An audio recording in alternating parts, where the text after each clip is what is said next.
mu izina ryawe gera Yesu. Amen. Haleluya. Haleluya. Twicare gato ya rero.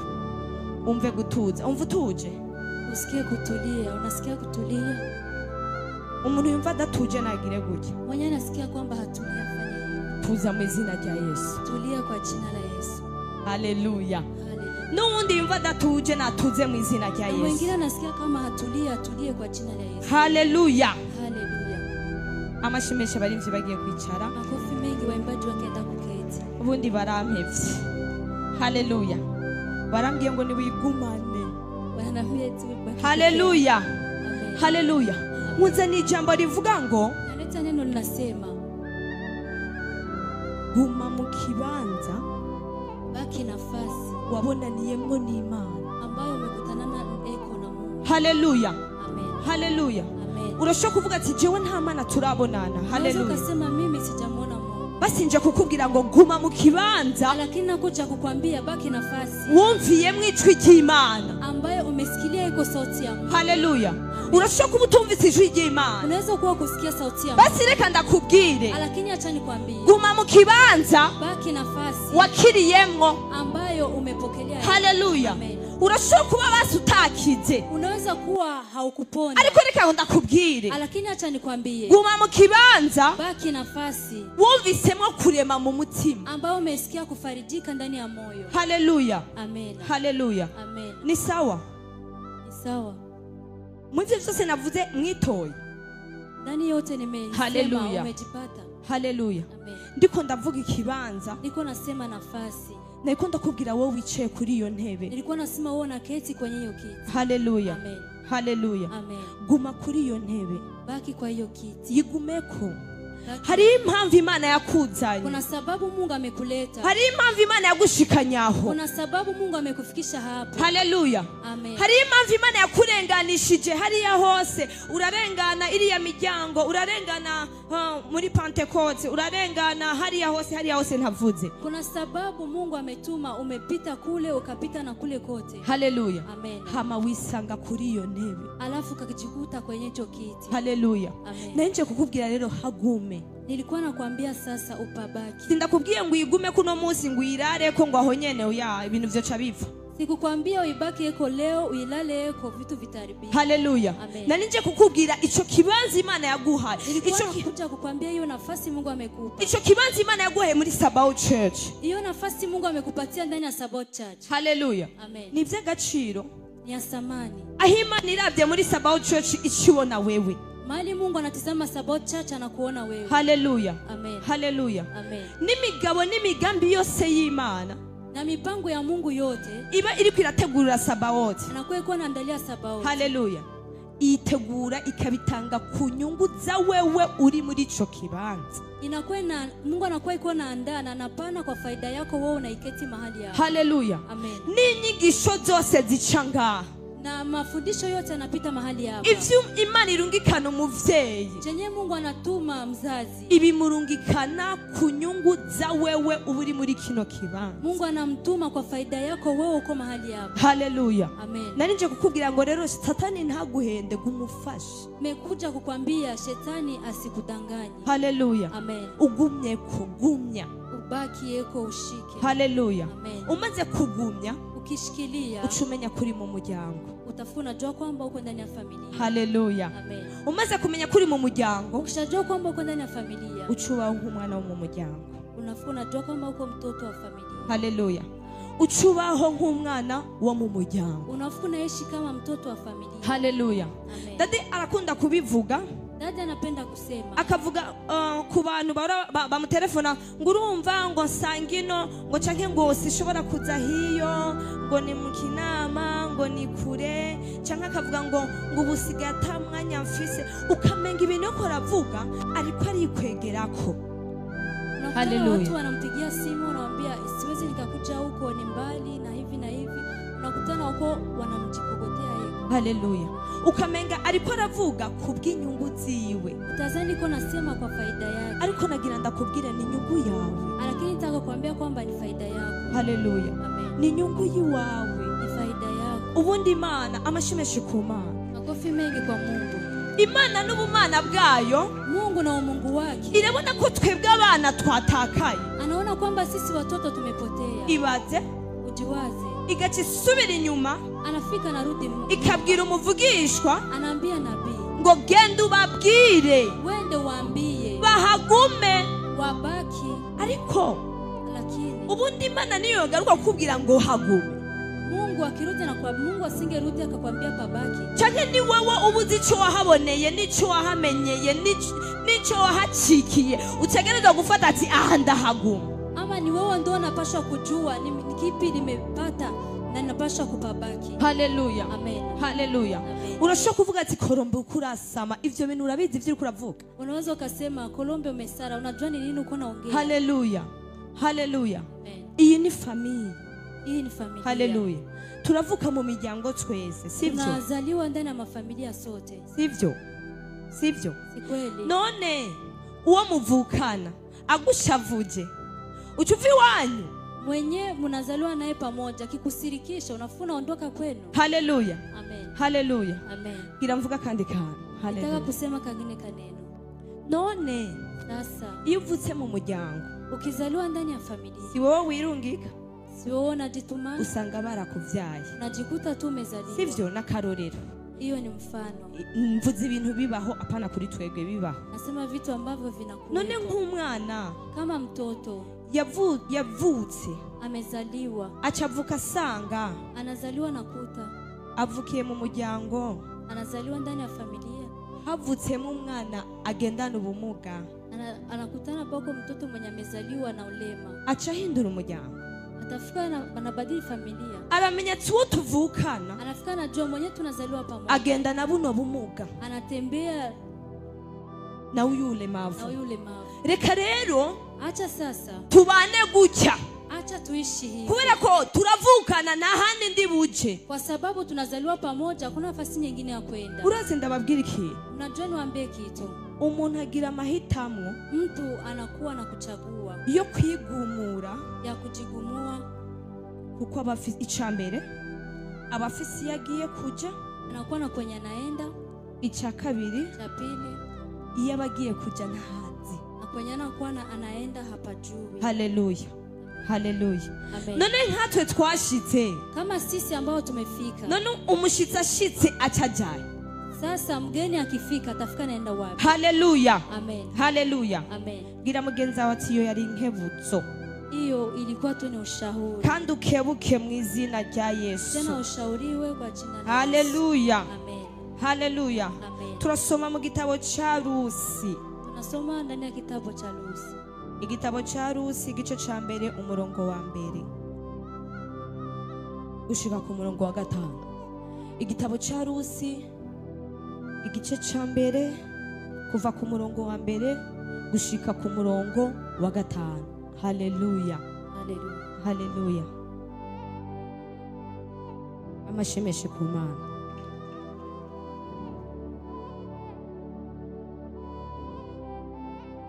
Nariko ndondera kuvuga ijambo ry'umutwe kubera ko mbona hajya ataryo baduhaye. Haleluya. Haleluya. Ni bande bafise Bibiliya? Ni wanani wako na Biblia? Urashobora kuba udafise Bibiliya ukaba ufise telefone imwe Bibiliya nta Unaweza kundi. kuwa hauna Biblia Ariko, lakini kuna simu ndani ya Biblia. Ni bande bafise mu maso yabo zino nyuguti z'ijambo ry'Imana imbere yabo? Tugire buke. Abariko barabona aho turi. Ijambo ry'umutwe riravuga ngo Kichwa cha neno kinasema Elimeleki na Elimeleki Naomi na Naomi basuhukira i Mowabu. Haleluya. Uyu n'umugabo n'umugore. Huyu ni mume na mke. Haleluya. Amen. Abantu bumva cyane Kirundi mumfashe. Gusuhukira no kuvuga iki? Gusuhukira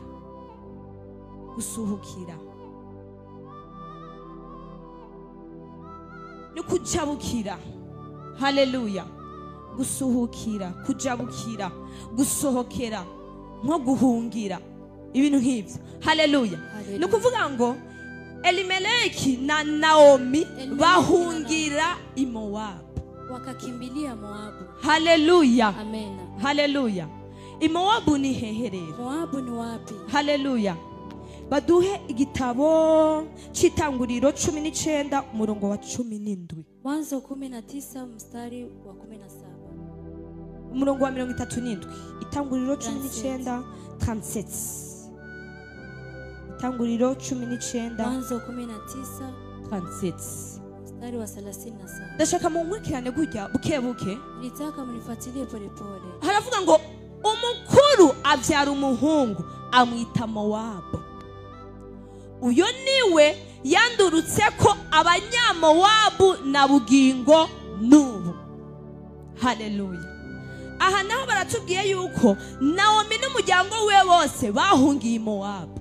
Hapa wanatuambia Naomi na wake wote walikimbilia Moabu. Tuko turatahurana. Tuko tunaelewana. Mowabu ni hehe? Moabu ni wapi? Uyo mukuru yavyaye umwana amwita Mowabu ninde? Uyo mkuu amezaa mtoto akamwita Moabu ni nani? Mowabu yaravukiye mu muryango wahe? Moabu amezaliwa ndani ya familia gani? Mowabu yaravutse gute? Moabu amezaliwa aje? Kugira ngo twebwe tuje guhungira mu banyamowabu. Ili sisi tunaenda kukimbilia ndani ya watu wa Moabu. Nagira ndakubwire. Nilikuwa nataka kukwambia. Mukurondera yuhungira. Kwa kutafuta kwenye utakimbilia. Uzobanzura abe. Uanze kwanza kutizama. Aha munkiye. Hapa kwenye nakimbilia. Hakomoka hehe? Panatokea wapi? Ni hehe ngiye? Ni wapi naenda? Ngiye kwande? Naenda kwa nani? Ngiye guhura nibiki? Naenda kukutanana na nini? Haleluya. Amen. Tuko turagenda buke. Tuko tunaenda pole pole. Uyu Mowabu ni umwana wa Loti. Uyo Moabu ni mtoto wa Loti. Haleluya. Loti yaravuye muri Sodomu na Gomora. Loti alitoka kwenye Sodomu na Gomora. Imana yabazigamye. Mungu amewalinda. Baragenda bahunga n'abakobwa biwe. Wakaenda wakakimbia na mabinti zake. Muka Loti ngo arahindukira. Lakini Loti ahinduka inkingi y'umunyu. Akageuka chumvi. Haleluya. Amen. Ariko ngo abakobwa babonye ko basigaranye na se gusa. Lakini wabinti wakaona wanabaki na babao. Ngo bacavuga ngo ubwoko bwacu ngo buzohava buhona. Wakafuka nasema kabila yetu itaangamia. Ngo reka ngo tujyamane ngo na papa. Acha tuzini na baba yetu. Ngo jewe ngo ndatangurira ijoro ngo umviyo diskisi. Eti mimi nitaanza leo. Sikia ayo maneno. Kuri papa wawe. Kwa baba yako. Ngo jewe rino joro ndatangura ngo nawe ngo rijya joro uzocuba ngo tumuhe vino. Eti mimi naanza na wewe jioni ya kesho tena. Mukuru atanguye atwarinda.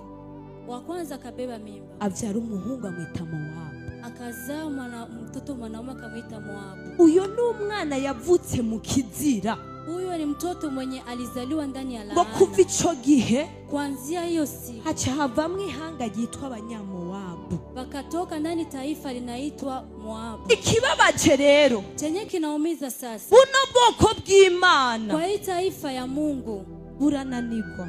Unashindwa. Haleluya.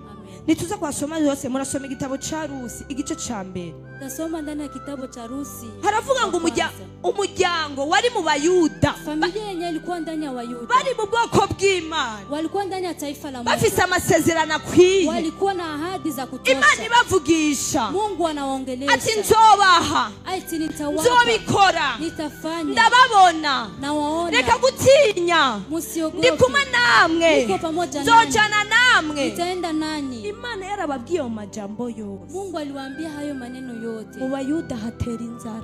Ndani wa Yuda pakakuwa njaa. Haleluya. Amen. Haleluya. Amen. Uko nawe uri muri situation runaka. Ni kama unaweza kuwa ndani ya situation fulani. Ukumva umenga urarambiwe. Unasikia kwamba unachoka. Ukumva umenga urashonje. Unasikia kwamba unasikia njaa. Icyo ushonje ni wowe ukizi. Chenye uko nacho njaa ni uona kijua. Ukumva umenga worondera uhemera. Unasikia kwamba utafute kwenye utapumlia. Ati hano hantu ndi. Hapa kwenye niko. Ndi buhapfire. Niko na nataka kupafia. Ngomba hanu mpemera. Nataka kwenye nitapumlia. Nani nje kukubwira. Nilikuwa nataka kukwambia. Guma mu kibanza wavuganiye n'Imana. Baki nafasi ambayo umezungumzia. Guma kuri iryo jwi. Bakia kwa hiyo sauti. Guma kuri ayo mavi. Baki kwa hayo magoti. Guma kuri ayo majambo. Baki kwa hayo maneno. Haleluya. Amen. Haleluya. Amen. Ngo baragenda. Eti wakaenda. Umviriza ikintu cyanangaje ngaho. Sikia kitu ambacho kimenishangaza. Inzara yateye mu Bayuda. Njaa imekuwa ndani ya Wayuda. Ni gute uyu muryango wonyene? Ni aje hii familia tu. Ari wo wicomoye uragenda. Kandi ryari ihanga ryose rishonje. Tena ilikuwa ni taifa yote imekuwa na njaa. Haleluya. Amen. Achangaruka kuri wewe. Na yahe majwi akugendera. Ni sauti zipi zinakutembelea? Haleluya. Haleluya. Urumva ijwi rikubwira, unasikia sauti nakwambia ngo kabaye, eti yamekwisha. na ugacuca kugira ngo nukuri kabaye. Unakuwa unasema kweli yamekwisha. Nagaki kabaye. Ni nini imekwisha? Haleluya. Amen. Banzura biyo situation urimo. Anza utizame hali ambayo umo ndani. Ni wiraba ati ujitizame. Ni jewe jenyene. Useme ni mimi peke yangu. Usanza atari wowe nyene uri kumwe n'abandi. Ukikutana sio peke yako, kuna wengine. Ucuvuga ati ufuko nasema hivi, ndaguma ibuyuda ndabaki. Haleluya. Amen. Aha nyene ni Imana iri busange. Hapa ndo Mungu atanikuta. Haleluya. Amen. Haleluya. Amen. Turi kumwe. Tuko pamoja. Uko mnafashwa. Banzura bico kintu umva umenga kishaka ko worondera aho uhemera. Anza utizame icho kitu chenye ambacho kiko kinataka kwenye utapumulia. Wumva ko worondera usaganiriza. Usikie uangalie kwenye utaweza ukapumulia. Iyumvire kabiri gatatu. Ujifikirie mara pili mara tatu. Ndi jenyene. Mimi peke yangu. Haleluya. Amen. Haleluya. Amen. Hari gihe kuna wakati je nivugira ibyo wanje sivyo? Semea. Hari gihe mba nicaye. Kuna wakati nakuwa na sivyo? Kandi ututuntu tw'amajwi Imana idukosore mu izina rya Yesu. Haleluya. Vitu twa masauti Mungu atukosowe. Hari gihe mba nicaye nicari. Kuna wakati nakuwa nimejiketia. Kaza numva ijwi. Nasikia sauti. Oyo. Imyaka irakujanye. Miaka inaenda. Nkatangura ati yo kandi iranjanye tena na mimi nasema yo. Ngaza gukanguka ati none njanye he? Na mimi nafuka nasema inanibeba wapi? Imyaka itwara abantu he? Miaka inabeba watu wapi? Haleluya. Amen. Haleluya. Amen. Imyaka itwara abantu mumba, imyaka itwara abantu he? Miaka inabeba watu wapi? Ni bisi se, ni ndege, ni bisi, ni avyo. Wewe na ukachuta nukuri imyaka iranjanye. Na unaanza tu kweli miaka. Haleluya. Amen. Haleluya. Amen. Umunsi umwe ndahaguruka ndavuga ati none imyaka injanye, ndaribaza iryo cucu injanye he? Niliposikia sauti nikasema miaka inanibeba wapi? Muri Belgique. Belgique. Muri Allemagne. Allemagne. Haleluya. Amen. Injanye hehe? Inanibeba wapi? Haleluya. Nangura kuraba. Mutavuga ngo Colombia ngo yaraturavye. Sindabavuga amati. Usiseme Colombia ametutizama. Nangura kuraba wamerere ati nije wacanyane. Nikasema ni mimi peke yangu. Nikatizama. Itujanye twese. Semera tubeba sote. Haleluya. Amen. Haleluya. Amen. Haleluya. Iyo situation atindakura. Iyo situation yambia niache. Haleluya. Amen. Urashobora kwicara. Unaweza ukaketi. Neza na neza ukumva ijwi riraje. Vizuri, unasikia sauti. Kandi ijwi rikubita ku mutima. Tena sauti inapiga kwenye moyo. Ukumva umudamu wicaye mu nzu neza na neza ijwi riraje. Umugabo baramuta. Uko mama unaketi unafuna sikia sauti eti wako wanambeba. Yego kandi yavuye ngaha hakiri kare ntarataha. Na wewe uko unasema ndio ametoka hapa hajarudi. Mubaza ati kibazo jojozi ni wowe hari umutwara n'ubwa mbere. Fiko nauliza hiyo sauti ni wewe anagenda gataha. Si anaendaga narudia. Haleluya. Ata agiye hehe? Anaenda wapi? Arataha. Atarudi. Haleluya. Amen. Ningoga na ningoga rero. Haleluya. Amen. Haleluya. Amen. Uyu muryango hii familia bahungiye mu banyamahanga. Haleluya. Bahungira mu banyamahanga. Walikimbilia kwenye Waisraeli. Ngo aho bagiye kurondera amahoro. Kwenye walienda kutafuta. Bagiye kurondera ivyo bafungura. Wanaenda kutafuta. Inzara ngo igira ibice. Njaa inataka kuwaua. Bahunze urupfu. Walikimbia kifo. Umva ikintu cyambabaje. Sikia kitu ambacho kimeniumiza. Urabe neza aho uhungira. Utizame vizuri uko nakimbilia. Usanga ivyo uhunga ari vyo ugiye kugwamwa. Unakutanaga venye unakimbilia ndivyo unaenda kuanguka. Haleluya. Aba bantu bahunze urupfu rw'inzara. Hao watu wamekimbia kifo cha njaa. Ariko icambo ry'Imana rirambwira ngo. Lakini neno la Mungu linanambia bagishika. Walipofika. Umugabo arapfa. Mme akakufa. Nani ko bari bahunze urupfu? Mbona walikuwa wamekimbia kifo? Yafuye kubera iki? Amekufa kwa nini? Ngo haciye imyaka 10. Walipopita miaka 10. Umva ikindi kintu. Sikiliza. Ushobora gusohoka ukagenda. Unaweza kuondoka. Ukabona mu mwaka umwe uridegenze. Unaona mwaka mmoja. Mu myaka 2 uridegenze. Mwaka wa 3. 3 4 5. Umva ngo mu myaka 10. Lakini ndani ya miaka 10. Uyu muvyeyi acabura n'abana biwe bose. huyu mama akafika na kosa watoto wake. Muyandi majambo inyuma y'imyaka 10 baada ya miaka 10 uyu muvyeyi acabona ko yahungiye hatari. Huyu mzazi akafika na kwamba amekimbilia pasi. Asubira inyuma imbokoboko. Akafika na rudi mikono mitupu. Umva ikindi kintu cambabaza. Sikia kingine kitu ambacho kimeniumiza. Ngo yiyumvira gusubira muhira. Akajifikiria kurudi nyumbani. Asanga muhira indya zarabonetse. Akakutana nyumbani chakula kimepatikana. Abayuda barafungura. Wayuda wanakula. Asanga abayuda barimbuye. Akakutana Wayuda. Asanga abayuda barahaga. Wanashiba. Nawe yasohotse ngo arahunze. Na yeye ameondoka eti anakimbia. None aje kugaruka mu bayuda ari imbokoboko. Akarudi kwenye Wayuda iko mikono mitupu. Imirongo ya nyuma iravuga ngo mistari ya nyuma inasema bose bamuravye wote walipomtizama bamutunga urutoki ujye si Naomi. Wakaanza mshota kidole ule si Naomi. Urinzi ubona umuntu babaza swat. Ukiona wanauliza mtu bagutangariye kubera ko wahezagiwe, wanaweza kuwa wamekushangalia kwa sababu cyangwa bagutangariye kubera ko wasubiye hasi birenze, ama wanakushangalia kwa sababu umerudi chini kabisa. Haleluya. Amen. Uyu mudamu ngo barabazanya ati ujye si Naomi. Wakaulizana ule si Naomi. Muyandi majambo yari ari gusa byose byaheze, uduhudu twaraheze, asubiye inyuma kurondera ubufasha. Kwa wengine maneno vyote vimekuwa vimekwisha, hana hata nguo ya kuvaa, anaenda kuomba msaada. Narinje kukubwira, nilikuwa nakuja kukwambia, reka kwiruka, acha kukimbia, reka kwangaza umutima, acha kuangaisha moyo, gumaho hantu nyene waboneye. Baki hiyo nafasi ambayo umeonea kwa Mungu, umufashe, umkamate. Nacho bitwaye haijalishi aho ugeze, kwenye unafika. Nacho bitwaye uburemere, haijalishi uzito. Merci Imana guhezagere. Haleluya. Narinje kukubwira ngo gumako. Nilikuwa nakuja kukwambia shikilia. Byombabaza ugarutse usanga twararenganye. Vinaweza niumiza ukirudi na kutana tumesha. Umvirize ikintu cyambabaje. Sikiliza ambacho kimeniumiza. Naomi yagarutse guhabwa ngo na mwene wabo w'umugabo wiwe. Muyandi majambo umugabo wiwe yarafise. Haleluya. Ariko acagaruka gusabiriza. Lakini Naomi akarudi kuombaomba. Agaruka gusaba. Akarudi kuomba. Yarafise droit yo kuronka nawe. Tena amekuwa na droit ya kupata. Haleluya. Amen. Hari intahe nibutse. Kuna ushuhuda na kumbuka. Intahe y'umukobwa sinzi ko ari umumama. Sikumbuki kama ni binti ama ni mama. Abari ngaha baramwibuka. Wenye walikuwa hapa wanakumbuka. Mucha mwumva ivyo ngira ivyo nakunda babwira. Mnafika mnasikia nyinyi. Uyo mumama yari umumama doshe. Umukobwa mwiza. Alikuwa mama mzuri. Mucha mumumenya yari afise tatouage. Mnafika mnamjua alikuwa na tatouage. Haleluya. Amen. Ico gihe twasengera ngaha. Bi wakati tumekuwa tunaombea kule. Dada aramwegera. Dada akamsogelea. Aramubwira ati gumako. Akamwambia shikilia. Fata.